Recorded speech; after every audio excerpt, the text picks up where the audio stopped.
Thank you for coming along. My name is Kristie Goshow. I'm the Chief Commercial Officer with Carousel Resorts, and I'm joined today by two very interesting gentlemen who have a very, very deep experience in all areas of loyalty and analytics, and obviously the two combined become very powerful. Now, the original moderator for this panel was a gentleman by the name of Apodermataz, and he had chosen this title.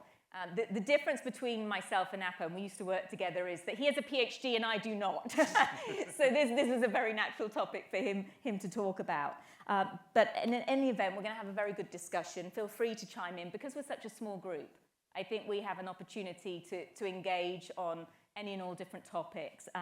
But given that there's a smaller group here, I'll try not to put everybody on the spot. So without further ado, I'm going to ask both of our panelists to introduce themselves, and I'd like you to answer a couple of questions, please. Who are you? In other words, why are you here? Mm-hmm. And why you love loyalty? Mm-hmm. And what was the genesis for you getting involved in loyalty and data and all areas of analytics? Oh, okay. So I'm Ellis Connolly, thank you. I work with a company called Laasie, which is a white labeled loyalty technology company. We currently power loyalty strategies for just over 3,000 hotels. Many of you may not know who we are because we are in fact a white label solution. So that's a part of the mystique. What was the second question? Why you love loyalty? Why I love loyalty. So I come from the distribution side of the business. I worked with Sabre for many years. And was approached a couple of years back by our founder, Jen Wong, who was talking to me about some of the things that she was looking to build. And I got very excited around some of the concepts and where it fit into distribution strategies. And I thought that there was a lot of legs that we could go out and do something really impactful, which we've done. So when I came on board, we were at 600 hotels and now we're at 3,000. So pretty amazing growth story. But loyalty to me was always a topic of interest because it means so many things to so many different people. And when you say the word loyalty to a hotelier, typically the first thing they say is, oh shit, I got to get brand involved, marketing involved, operations involved, and it kind of unfolds into this like massive conversation. And I think what I'm trying to help solve with what we're doing is really trying to simplify that. And taking, it takes a lot of bites to eat an elephant, as they say, right? So what are all the things that are wrapped into loyalty or under the cloak of loyalty that can be like separated out and deployed across? And that's what really got me into it, was like all these really interesting different things that you can go and do that like pseudo live under the cloak or the banner of loyalty. And it's actually pivotal to many brand success, which we will come to talk about. So thank you for that. Patrick? Yes, I'm Patrick, Chief Commercial Officer at Sage Hospitality. You heard a little bit about our company from Walter Eisenberg, our CEO, who spoke on a panel earlier. We're a management company that operate 115 hotels and restaurants across the country. Originally from Germany, so excuse the accent. I just can't shake it. I've been trying my entire life. I can relate. Yeah. I thought you guys were from Texas. Yeah. And yeah, loyalty, apart from, being member of certain loyalty programs and having been working in the commercial and marketing world for a long time, I'm specifically interested in loyalty because at Sage, we are in the process of setting up a loyalty program right now as we speak for our 22 independent hotels that we operate, because we saw the need to really make use of all that data that we have across all these hotels, and guests don't really know when they're staying at the Oxford Hotel in Denver that there is a sister property in Asbury Park, New Jersey, or in Detroit, the Shinola Hotel, where they could get certain benefits. So we kind of need to tie them together, and we really need to make sense of all that data that we have. So, and the step one for us wasn't even to get into loyalty right away, into setting up that program. It was really to look at how we're doing our CRM process. So that really started about 3 years ago when I joined the company. We decided to shift gears a little bit and work with Salesforce as our CRM provider. And we told them we have all these different data sources that we want to bring in, yet most of the CRM programs, platforms for hotels really just work exclusively with the PMS.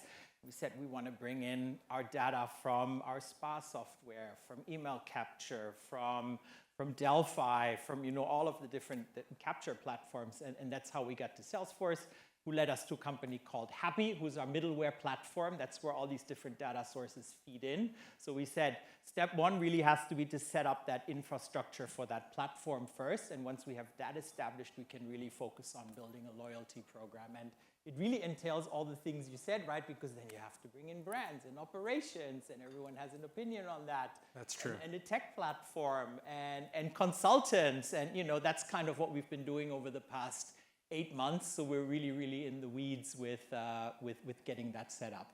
So if you hadn't noticed, Patrick's very excited about the topic of loyalty here. Before we sort of get into a couple of themes that we wanted to share with you today, I wanted to do a little bit of level setting, actually. We use the term loyalty very loosely, and does anybody here actually know where loyalty comes from, the genesis of loyalty in society? Now, we all talk about programs, but it actually started in the late 1900s with trading stamps. So trading stamps were created as a means to generate repeat business. And it actually wasn't until much later, well, I suppose it's maybe 10 or so years later, that it really arrived into the travel and hospitality arena. Does anybody know who the first entity was, the first travel business, I don't want to give it away, that introduced a loyalty program? We've got one offer here, Travelodge. This whole... It was an airline.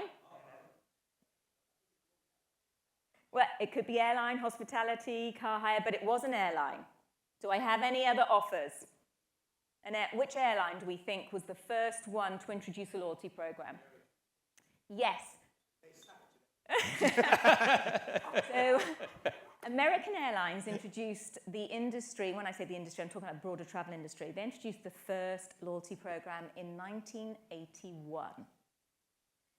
So, it actually wasn't that long ago. In some regards, you think, well, you would imagine we would be a little bit further ahead in terms of the innovation.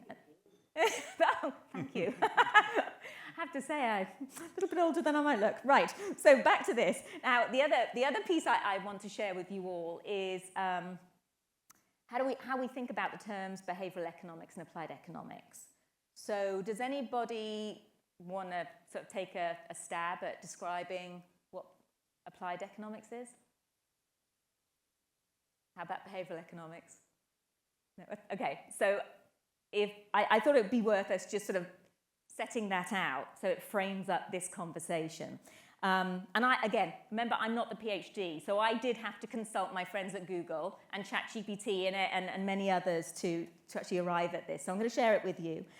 So the economics piece, applied economics, right? First of all, think about economics as a study, an area of study. That's the science of how people sort of use their means to arrive at a certain end. Right? You have limited means to something and you want to achieve a goal. When you study economics, that is what you're studying. When you then talk about applied economics, you're saying, okay, what is the economic theory to determine the likely outcomes of those things that you want to achieve? And that's about looking at all the different variations and what's going to give you the best possible outcome. That's the applied economics. Behavioral economics is, so think of that as the what. Behavioral is the how and the why. So kind of summarize this best as being cognitive bias. It's about emotion. It's about psychology. And it really is trying to cover uncover how people make decisions. So think about these two things together, because that's the science that's behind loyalty. And that also helps us to understand the data piece. And when I delved further into this, and I thought, well, what are these key concepts behind behavioral? Because it's going to come up in a lot of the discussion. And this might surprise you. So, bounded rationality, right? And it says people make decisions based on limited information, cognitive capacity, and time, leading to less than optimal outcomes. It talks about something called loss aversion. People would rather not lose $50 than win $50. And that's interesting, isn't it? Because as an industry, we focus a lot on, particularly on the hospitality side, of bonus points. Well, does bonus points work? Or is it really the discounts that matter more than the bonus points?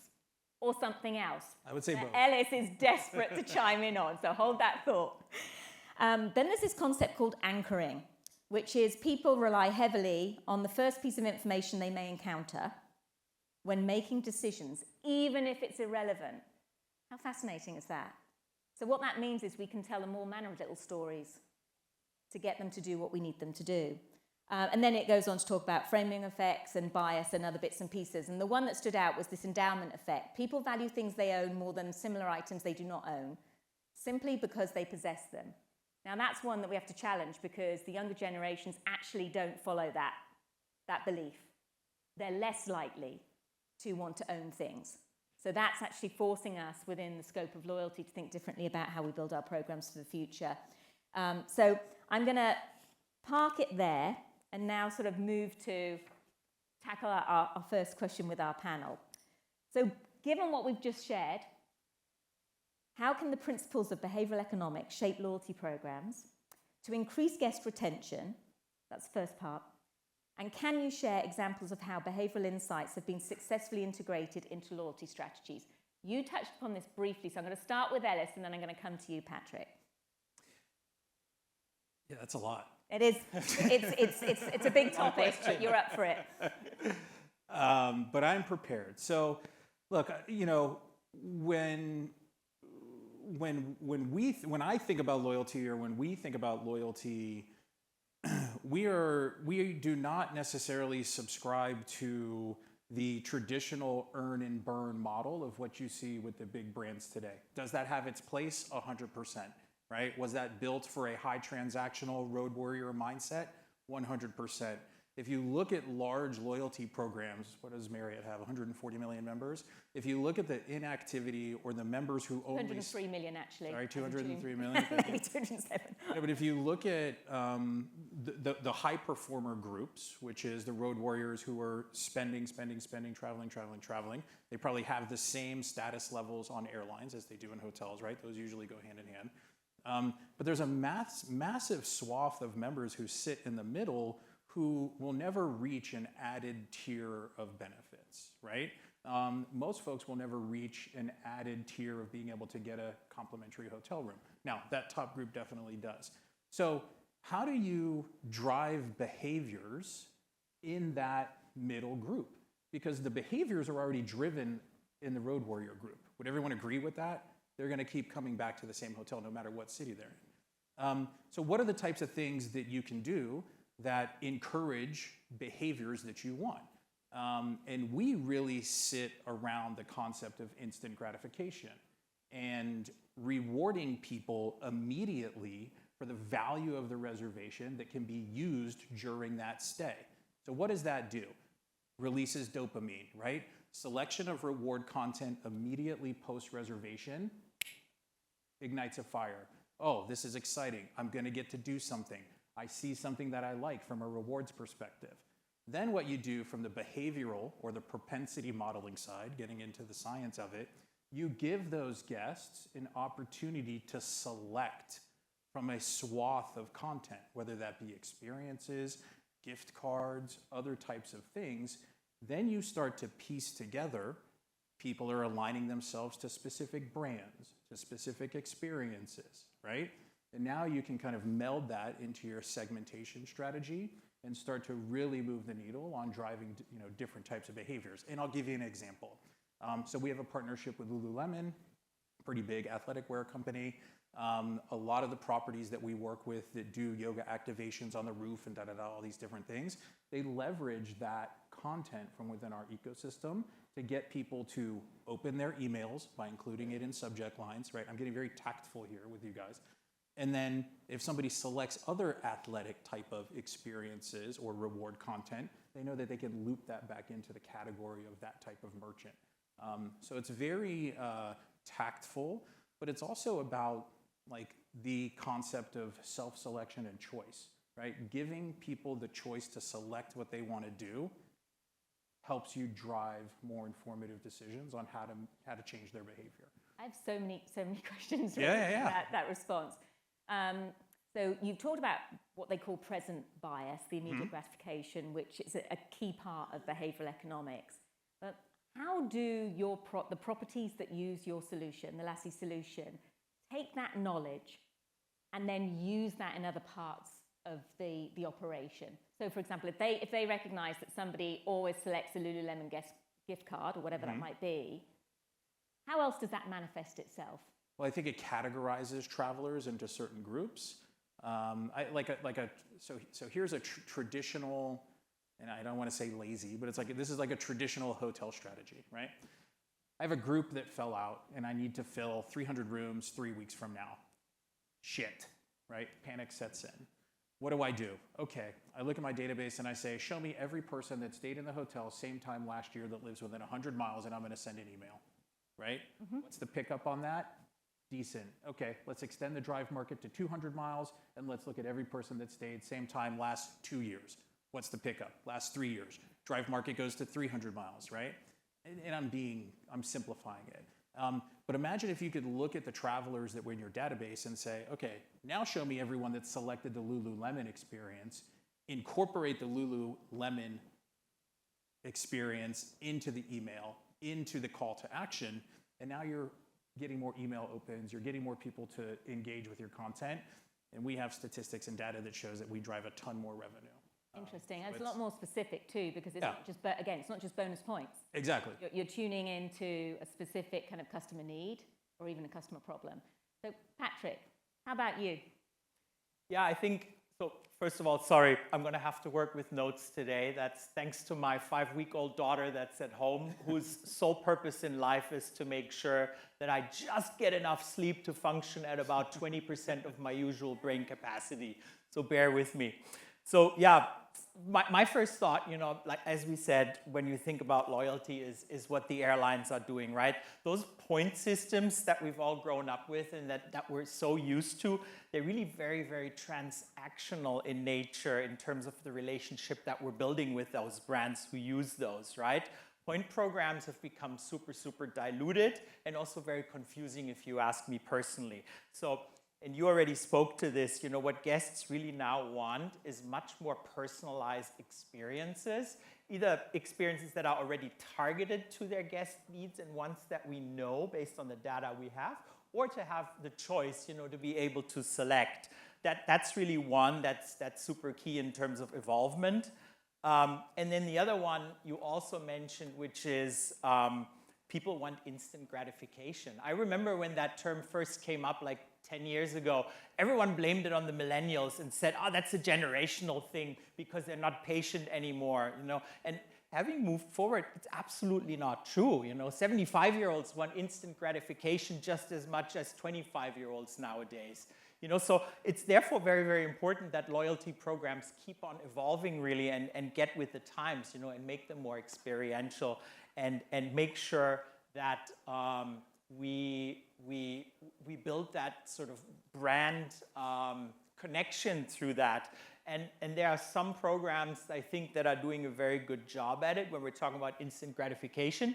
Soho House has launched the Soho Friends membership program a little while ago, which is, you paying a membership fee, but the amount of benefits that you get right away without having to build up to a certain tier like with the airlines is actually probably worth it for people who travel and stay and use their facilities a lot.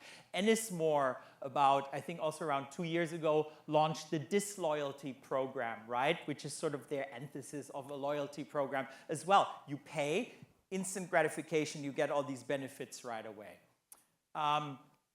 What really got me turned on to the experiential part was a couple of moons ago, I was working with a company that was in the GHA loyalty program, which was entirely experience-based, you know, and that was sort of the first time when I learned about, there's a different way to do it than just going through points all the time and build up loyalty through status, through these different tiers. And I think small luxury hotels are also doing a very, very similar program that is focusing more on experiences. I think the GHA is an interesting case study, and if you're not familiar with the Discovery Program, I would encourage you to go and look at them.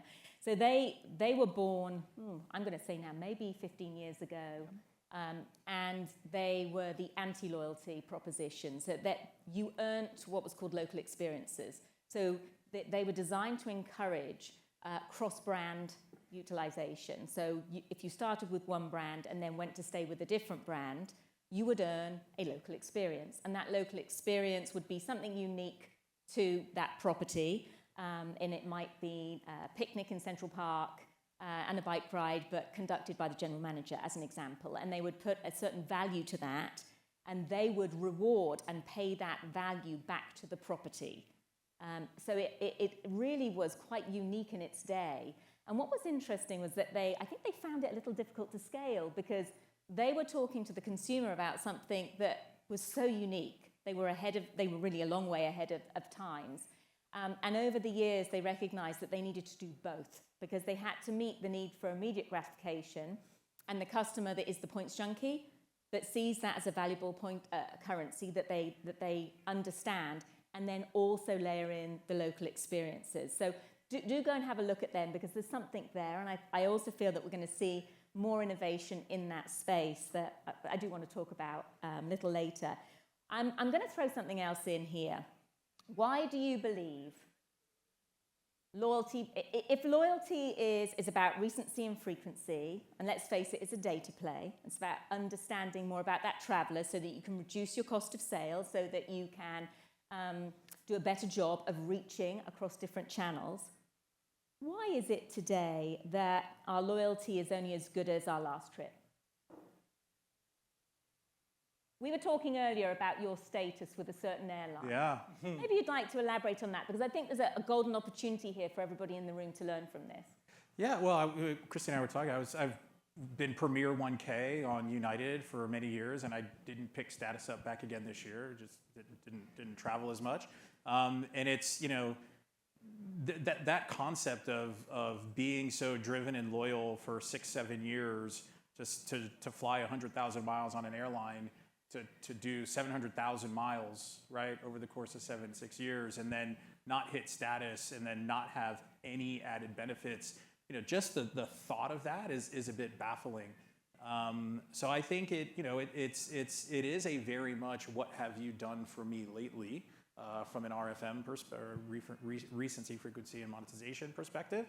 But I don't think that's going to go away, especially in earn and burn models. That is what drives, that's what drives the whole currency behind these programs. But I think what programs will have to do is, our industry as hoteliers, we have a hard time.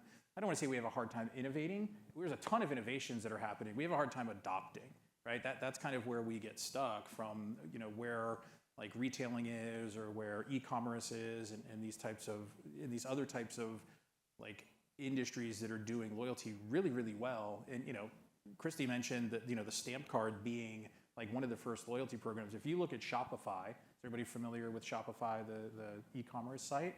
Like their most high adopted loyalty plugin is stamp card. Like, going to the local yogurt shop, getting 10 stamps, but kind of figuring out how to do it digitally. So I don't think that's ever going to go away. I think hoteliers have to figure out how to move the needle, as Kristie was saying, on both sides of your loyalty member or database demographic, right? Because you are always going to have points junkies that want to move towards kind of earning and burning and getting the status and being up there. But times are shifting, right? And we look at certain strategies that hotels have done for many, many years. I look at the member rate strategy, and I'm like, you're giving 10% just because I know there's money that goes into driving people to websites, but you're giving 10% to new members who sign up for the program. What if you just gave 5% and a small reward? like you are throwing so much more dollars to your bottom line. And we're proving out these theories with some of the brands that we work with. So it's pretty interesting to start seeing some of that evolve and flip on its head. But you have to, for us as a vendor to the industry, we have to come with some pretty powerful metrics and use cases in order for everyone to get behind it. But we've done really, really cool stuff. I think that just thinking about the behavioral aspect of that, and I mentioned earlier that sort of emotion and understanding why people do what they do. Some examples of innovation, I think, that have perhaps been lost in our industry. I'm going to just share with you Alaskan Airlines. To the point of as good as your last trip, they recognized that they had a cohort of loyal guests and very influential travelers who would suddenly stop traveling. And do you know who that was? That was pregnant women. Yep. So there are a number of female executives who, when they get to a certain point in their pregnancy, they simply can't fly anymore. They're not allowed to fly. And what was happening was these women were losing their status because of this life stage that they were in. So recognizing that, one, these were valuable members of their loyalty program. Two, these women have influence. Three, are likely to be customers into the future. They actually introduced what they called this pregnancy protection. It's fantastic, and they would freeze these individuals at that tier. I mean, that to me is the height of recognition, but it's really about looking at your data and tying that back into the behavioral aspects of your base of consumers. That's one. The second is T-Mobile. So several years ago, T-Mobile decided that they wanted to get more aggressive with their loyalty play, and they introduced ownership in T-Mobile. And certain members of their loyalty program were gifted, I think it was one stock, one unit. So what they did was they gave them skin in the game. So is loyalty about recency and frequency, or is it about engaging an audience to the extent that they become owners in your business and then become the ultimate ambassador? Now, to do all of this, you really have to have some great data, and you need to learn with that data, which is actually what artificial intelligence is really all about, certainly generative AI. So Ellis, and then we're going to come to Patrick and talk about measurement. But before we get to measurement, can you just touch a little bit on how you're learning and then adapting your platform? Because I think you're a really good example of who's doing that in the industry today. Yeah, so the core of what we do, as I had mentioned, is rewarding behaviors, is rewarding customer and guest behaviors, and all that circles around a rewards network. And that rewards network can be made up of a ton of stuff, right? Content pushed in from the hotel, content from our merchant ecosystem. We have gift card partners. So there's a whole kind of like mix of a lot of different areas of opportunity. And where we leverage AI and have been for years before the term kind of picked up steam here over the last couple of years, is we're really looking at propensity modeling, which is we do about $1 billion of reservations per year across our customers. And what we know is that kind of like looky-loos, right? Like this customer looks a lot like that customer that selected this reward. So we believe that this selection of content will have the highest propensity to be selected. And based on that, we're then able to drive all that tactful strategies that I was mentioning before, pushing data into Salesforce, pushing data into Happy, and kind of being a part, or being a spoke in the greater loyalty environment. But it all comes down to using AI to put rewards in front of folks that we believe will have the highest take rate, because that's what drives loyalty within our environment. So thank you. So all good stuff. Owners love to look at measurement. Owners love to understand, what does loyalty cost me? Is it driving new customers, or am I giving it away to somebody who would have come anyway? So Patrick, perhaps you can walk us through some of the measurements that you use to understand loyalty inside of your business and whether or not it's doing what it's supposed to do. Yeah, I'm glad you asked, because that's sort of the last stage where we were at in our journey to sort of pre-setting up the loyalty program for our independent collection. And I think really the key here of what to show specifically to your owners is incrementality that you can drive, right? So You need to be looking at number of return visits that you're getting, incremental spend, incremental non-room revenue that you're driving, incremental ADR that you can drive with the program. You also need to look, for example, at number of new guests that you are generating by just having a program, right? Because having a loyalty program, you will promote that through your website, through digital marketing, through other channels, right? So just getting new signups and then compare that versus, having a non-loyalty environment. Doing all that obviously is only possible when you have a good systems infrastructure in place, a CRM that sort of ties it all together and makes sure that your PMS and all your other data sources are sort of tied in. So you gave us a couple of examples, but I'm going to put you on the spot a little bit here. Ready? Capture. Does that matter? Like, how do you measure capture of loyalty members versus non-loyalty members in terms of total revenue? Because TRevPAR is the name of the game coming into 2025, or RevPAR. And then the second is, are loyalty customers, so I suppose it's, are they spending more? And do they cost less to acquire? Well, okay. they do spend more than your other members, your other guests that are not regular again, and there's statistics that prove this. I think capture obviously is a key metric that we're all looking at, 100%. And sorry, what was the third one? What was the last one? It was to do with cost of sale. Like, so yeah, are they spending more? Do you see greater capture from them? We do, because once you have your loyalty program set up, that is obviously an initial investment, right? And then you have your operating costs, for your having a loyalty manager in place and all of that. If you factor that in to the incremental revenues that you can generate, what we have calculated in our model is that the cost of sale, the cost of acquiring, is actually still cheaper than a commission that you're paying to a travel agent, for example, for booking. Yeah, thank you. So there's a few other areas where I think often we overlook the value of the loyalty program, because it's obviously been a tool to leverage brand.com business, drive people to our websites to book directly with us, to bring our costs down, or at least manage our costs. But when you think about all of the other touch points across the estate, and we know that certainly in the luxury segment, it's about high touch.